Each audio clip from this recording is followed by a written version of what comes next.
friends, I am Arpit and I'm here with today's analysis.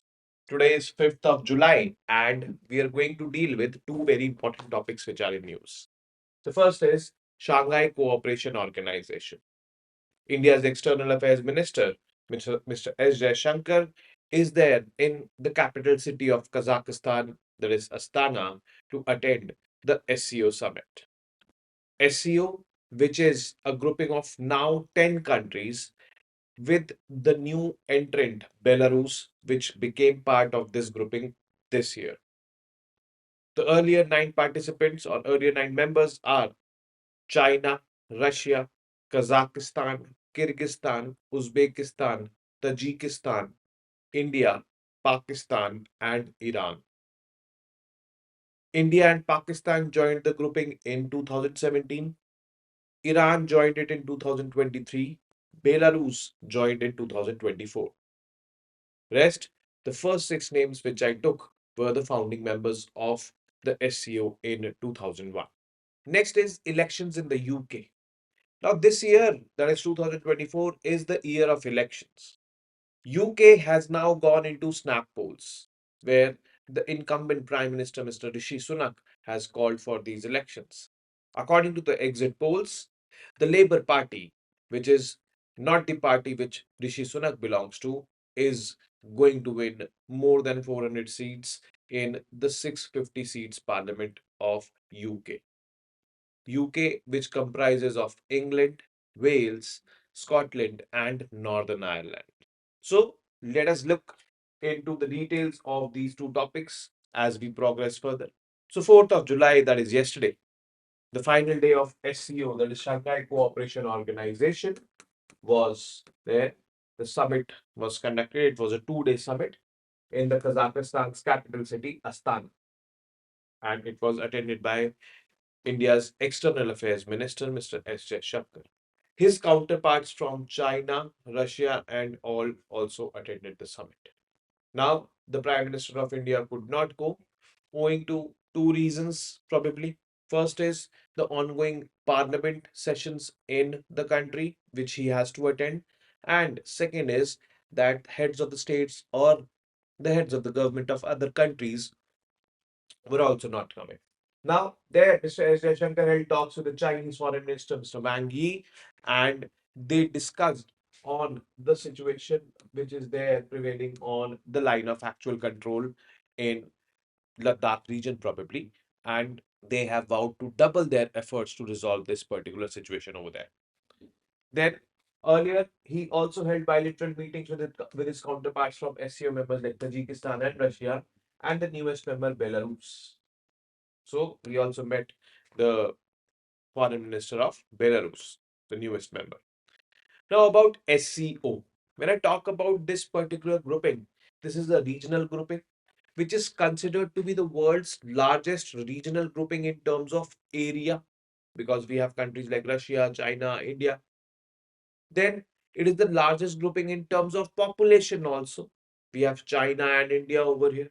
This grouping was formed in the year 2001, but we have a certain background to it. The grouping came into existence in Shanghai in 2001. Its name comes from the origins in the Shanghai Five, which was formed in 1996. So, Shanghai Five was a grouping which was formed in 1996, and from there, Shanghai Five graduated to become the SCO. Which all countries were there in Shanghai Five? China, Russia, Kazakhstan, Kyrgyzstan, and Tajikistan. The background. See, the background simply means that why did this Shanghai Five as an organization come into existence? And the answer lies in the end of Cold War. With the dissolution of USSR in 1991, there were 15 independent countries which came into existence, which were earlier the republics which were part of USSR. Now they became independent countries. Now, there were much concerns in these countries about extremism, by religious groups, and ethnic tensions. To manage these issues, a grouping was created for cooperation on security matters, and this grouping was none other than this Shanghai Five. Now, building on this, SCO was established on June 15, 2001 as an international organization and also included Uzbekistan as the sixth member. Now we need to understand one thing, that SCO as an organization, one of the aims of SCO is to maintain peace, security in the region. Now, this particular aim has come from here because this was the aim of Shanghai 5 also, because there were threats of, I would say, ethnic tensions when USSR disintegrated. So this region became fragile, and to manage the situation there, Shanghai 5 as an organization was formed. Now, this Shanghai 5 graduated to become SCO in 2001. SCO at that time had six members. Six members were Russia, Tajikistan, Uzbekistan, Kazakhstan, China, and Kyrgyzstan. Then Pakistan and India joined in 2017. Iran joined in 2023. Belarus in 2024. Observer members, there are two now, Afghanistan and Mongolia.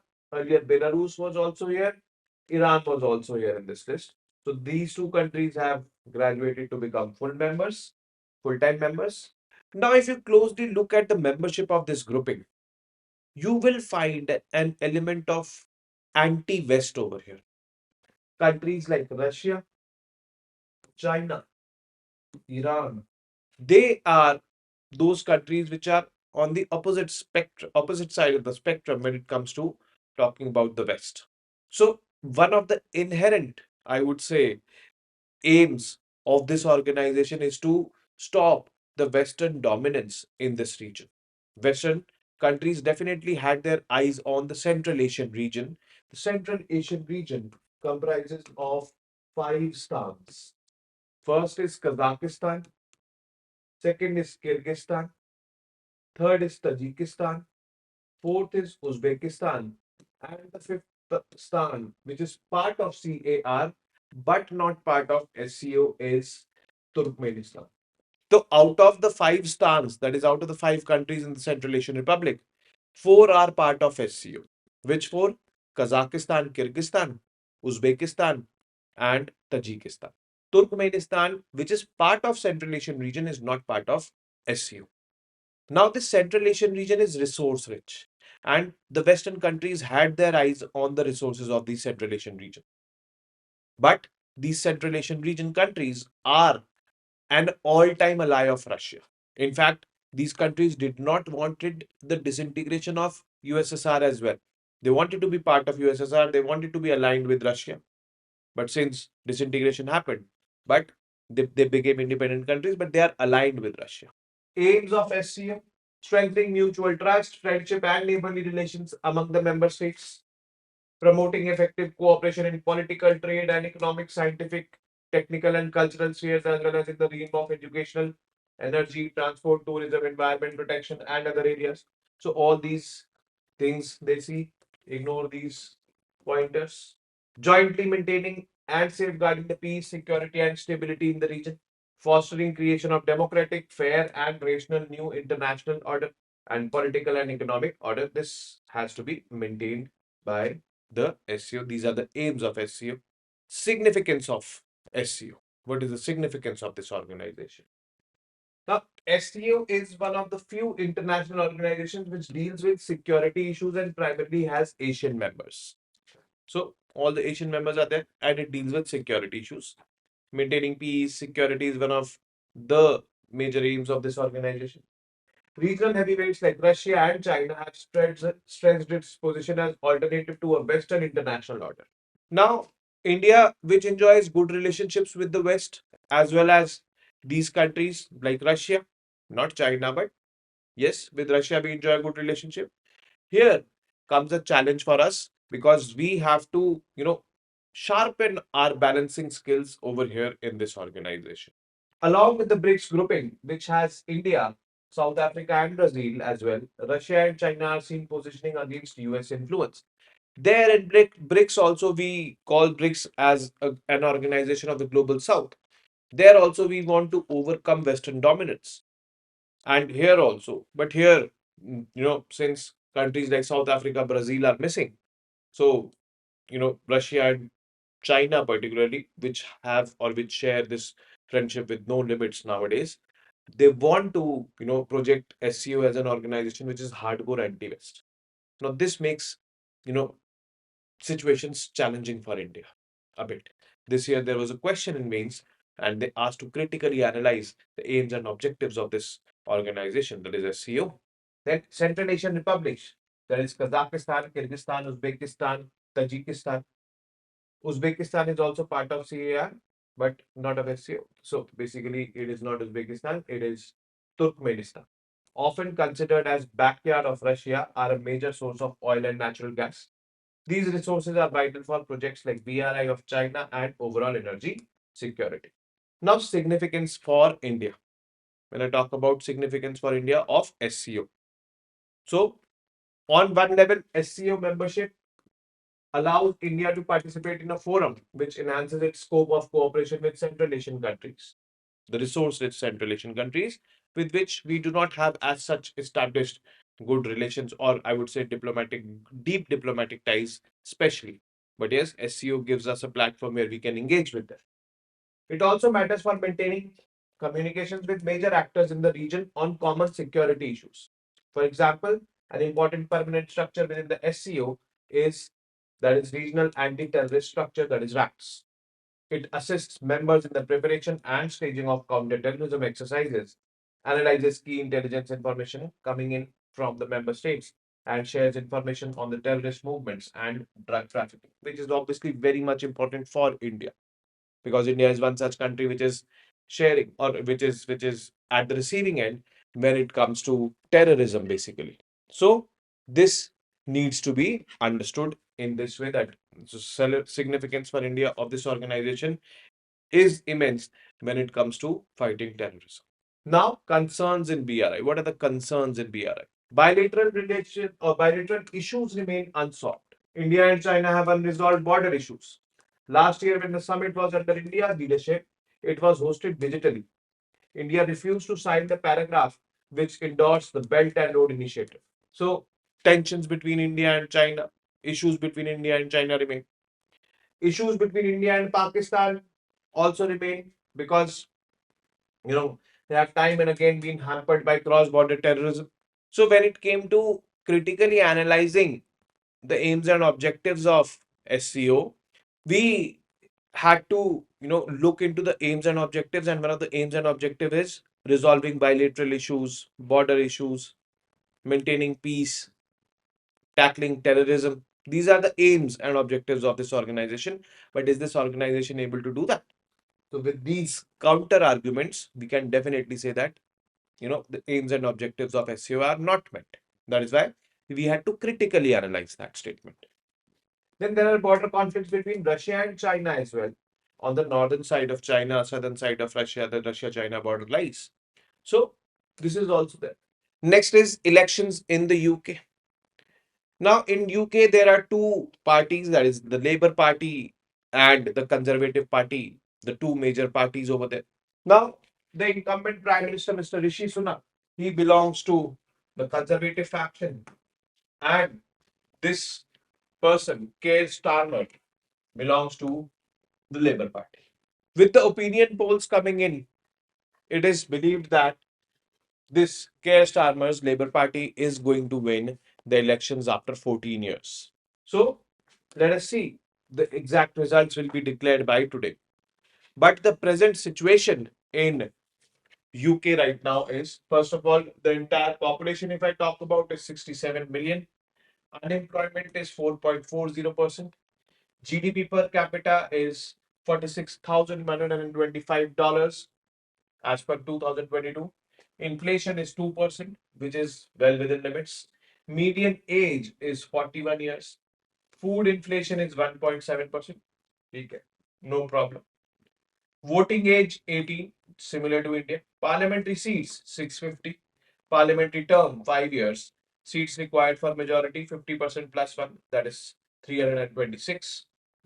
Seats in the previous parliament, Conservative Party means Rishi Sunak's party had 345 seats, so they were clearly in the majority. Labour Party had 206 seats. Scottish National Party had 43 seats. Liberal Democrats had 15 seats. Reform UK had 1 seat. Now, how were these seats allocated? How are the seats allocated? 553 seats are given in England. Wales, 40 seats. Northern Ireland, 18 seats. Scotland is 59 seats. So these four entities, they make the United Kingdom. And if I consider the entire Ireland, Ireland is here below. This is Northern Ireland, this is Southern Ireland. If I consider the entire Ireland, then these area or this entity will be called as British Isles. Now, if I exclude Northern Ireland and take this is called as the Great Britain. Great Britain. So you might have heard about this term Brexit. Great Britain exited from the EU. This happened in 2020. And since then, there have been economic crises in the country, I would say, or in this region. And that is why you see, the Labour Party gaining more popularity because all these economic hardships have come under the leadership of the Conservatives. Ireland per se is part of EU, but this Great Britain came out of it. You have to understand the difference between Great Britain, UK, United Kingdom. The United Kingdom includes this as well. British Isles includes the entire Ireland in it. So this differences you have to understand and know. How is the winner decided? Now, electoral processes in UK are similar to electoral processes in India. We can say that India's electoral processes or the parliamentary system of the government has been inspired by England or this UK, which is there. Now, to win outright, one party needs at least 326 out of 650 seats, that is 50% plus one. Leader of that party becomes the prime minister, as happens in India. Voters elect a local candidate who is usually affiliated with a larger political party. Voters choose one candidate, and the candidate with the most votes wins the seat. This happens in India also. First past the post system. What happens in case of a hung parliament? A hung parliament occurs if no single party wins a majority. This can happen here also. In this case, the incumbent prime minister remains in power. This is a convention over there, and this convention is not over here. And is given the first chance to form a government, either by building a coalition or governing within a minority. So, this is a convention which is different from what is followed in India. Now, the aftermath of polling, this also you'll find a lot of similarities with what happens in India. Once the overall result is clear and if the governing party has lost, the prime minister would be expected to tender his resignation to the king. Here, the president, but there, the king, who's considered to be the head of the state. The leader of the winning party will then meet the king, who will request that he or she form a government. So here, the president requests. They will then head to Downing Street to make a speech to the British public as the new prime minister. The new PM will begin appointing ministers, starting with senior positions. This happens in India also. PM appoints his cabinet. The Speaker of the House of the Commons, Parliament's lower chamber, here in case of India it is Lok Sabha, gets elected from among the members of the Parliament. So this time, for the very first time, elections happened for that post. Each MP will then in turn swear the oath of allegiance to the king or make a solemn affirmation. Oath of the MPs happens here as well. This usually takes few days. Obviously, it will take a few days from now. Then the opening of the parliament with the king's speech. Here, in case of India, it is the president's address, which happened just 3 or 4 days ago, which outlines the agenda for the government for the next 5 years. So all these things are similar. Who can vote and how? Voters must be aged 18 or above on the polling day and be either a British citizen, Irish citizen, or qualifying Commonwealth citizen. Close to 50 million people are registered to vote, and total population is somewhere around 67 million. Votes can be cast in person, by post, or through a proxy. Voters must take photo ID with them to vote. Why I am mentioning this? Because this is the first national election at which that has been required. And overseas British citizens will also get to vote regardless of how long they have been living outside the country. So these are the things which we need to know and understand about the elections in the UK. First of all, that geographic entity UK. Now we come to the MCQs. Which of the following countries is not considered as part of the Central Asian Republic? Kazakhstan, Kyrgyzstan, Uzbekistan, Turkmenistan. Only one and two, only four, all are part of Central Asian Republic. None of the above options are correct. So carefully answer this. Which of the following countries were part of the Shanghai Five? China, Russia, Turkmenistan, Tajikistan. Only one and two, only one, two, and three, only one and three. All of the above countries were part of Shanghai Five. Consider the following statements and mark the correct one. SCO has one of of its objectives of fighting terrorism. India is a founding member of SCO. Which of these statements is are correct? Fourth, which of the following entities are part of the United Kingdom? Ireland, England, Scotland, Wales. Carefully answer this. You have to find the correct combination. And the last question, consider the following statements and mark the correct one. The UK has a parliamentary form of government, and the head of the state of UK is directly elected by the people. Only one, only two, both one and two, neither one, not. We will now deal with the MCQs of yesterday, and we'll discuss the answers to this or these questions. When is the World Drug Day observed? This was very simple, straightforward question because the report was released on that day. The correct answer is 26th of June. Consider the statements and mark the correct one according to the report of UNODC on drug consumption. First, drug consumption has increased in the last decade worldwide. Golden Triangle is getting less integrated with the world as there are other drug growing regions in Latin America gaining prominence. Now, if you closely look at these statements, the first statement is correct because the opening, I would say, lines of those of that particular report was in the run up to this decade till 2022, the drug consumption has increased, and after 2022 also it is being increasing. So this statement is correct. Golden Triangle is getting less integrated. No, it is getting more integrated. Golden Triangle is there in Southeast Asia, Myanmar, Thailand, Laos, and Vietnam. So it is getting more integrated. So this statement is wrong. This statement is right. So only one is the correct answer. Consider the following statements with respect to exercise method and mark how many of them are not correct. So we have to find how many are not correct. It is a maritime exercise. This is a wrong statement. It is the exercise between the army. It aims at building interoperability. This is correct. It aims at developing country counterinsurgency operational skills for jungle and urban areas. This is also correct. So only one statement is incorrect is the correct answer of this particular question. Consider the following statements and mark the correct one. Iran's president operates within the overall authority of the supreme leader. This is true. The supreme leader of Iran is always from the conservative faction.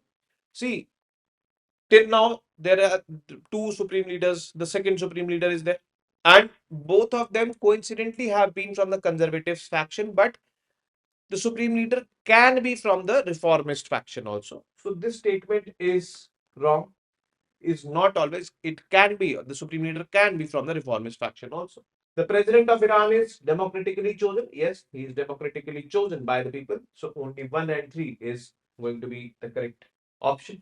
And last is who is the current supreme leader of Iran? Ayatollah Ali Khamenei, Ayatollah Ruhollah Khomeini, Ibrahim Raisi, or none of the above. Very simple it is. And it is Ayatollah Ali Khamenei. And you need to understand things which you know very factual they are. So with this, we come to an end of today's session. I will be meeting you tomorrow now with more such informative news pieces. Till then, you guys very well know what to do. I'm not repeating it today. Namaste. Jai.